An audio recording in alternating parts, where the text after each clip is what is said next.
स्थानीय लोगों के माध्यम से पता चला कि पीडब्ल्यूडी गेस्ट हाउस के सामने एक जो है एक कुआं है, तो उस कुएं की खुदाई हो रही है। पूर्ण खुदाई के बाद ही स्पष्ट हो पाएगा कुएं की प्रकृति क्या है।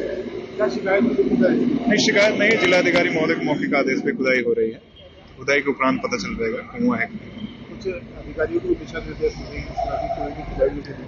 नहीं, ऐसा कोई दिशा निर्देश नहीं। जैसे कि आप जान ही रहे हैं कि पूरे संभल जिले में जो है एक अभियान के तहत जो प्राचीन कूप और तीर्थ है उनका जीर्णोद्धार हो रहा है, उसी के तहत ये कूप भी है। अब इसकी प्रकृति स्पष्ट होने के बाद ही हम कह पाएंगे प्राचीन है कि ये सामान्य कुआं है। सर, जेसीबी चलाई गई है यहाँ पर, क्या कुछ दीप वगैरह दिखाई दी? नहीं, दीप नहीं, उसके आउटर जो उसकी परिधि है, कुएं की परिधि हमें दिखी है। अब जो है मैनुअली खुदाई होगी, चूंकि कुआं बहुत बड़ा नहीं है तो जेसीबी से उसको नुकसान हो सकता है, इसलिए हम मैनुअली खुदाई करेंगे, बैरिकेडिंग लगा के। संभल में तहसील है गुन्नौर, उसका एक ब्लॉक है रजपुरा, वहाँ का गांव पहलवाड़ा है। वहाँ माहवा नदी के पुनरुद्धार का कार्यक्रम मनरेगा के द्वारा किया जा रहा था और उसी नदी पुनरुद्धार के अंतर्गत जब पहलवाड़ा के अंदर खुदाई की गई तो 2 फरवरी 2025 अभी रात्रि में कुछ ग्रामीणों ने सूचना दी कि वहाँ एक शिवलिंग है और धरती से अपने आप पानी बाहर आ रहा है। हम यहाँ पे अरेल नदी का पुनरुद्धार कर रहे हैं, पहले सोत नदी का भी पुनरुद्धार किया गया, तो उसी के क्रम में हमने एसडीएम को कहा है कि वो देखे रियल स्थिति क्या है और पता लगा रहे हैं कि वास्तविक स्थिति क्या है।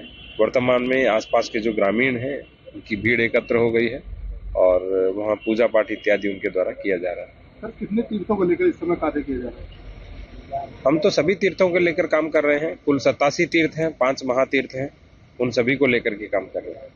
तो कितने कूप अब तक बाहर आ चुके हैं? जो कूप तो लगभग सारे आ चुके हैं। 17 का आइडेंटिफिकेशन हो चुका है, 2 का आइडेंटिफिकेशन होना बाकी है। जो तीर्थ है वो 41 आ चुके हैं।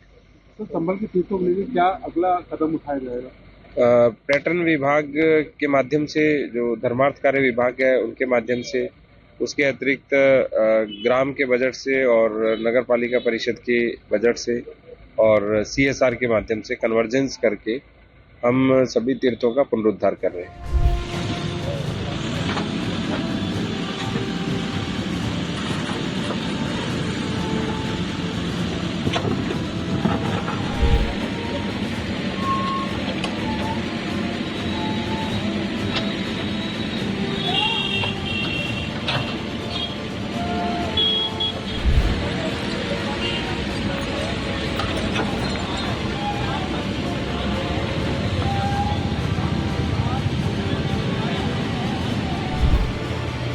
आप देख सकते हैं तस्वीरों में कुएं की खुदाई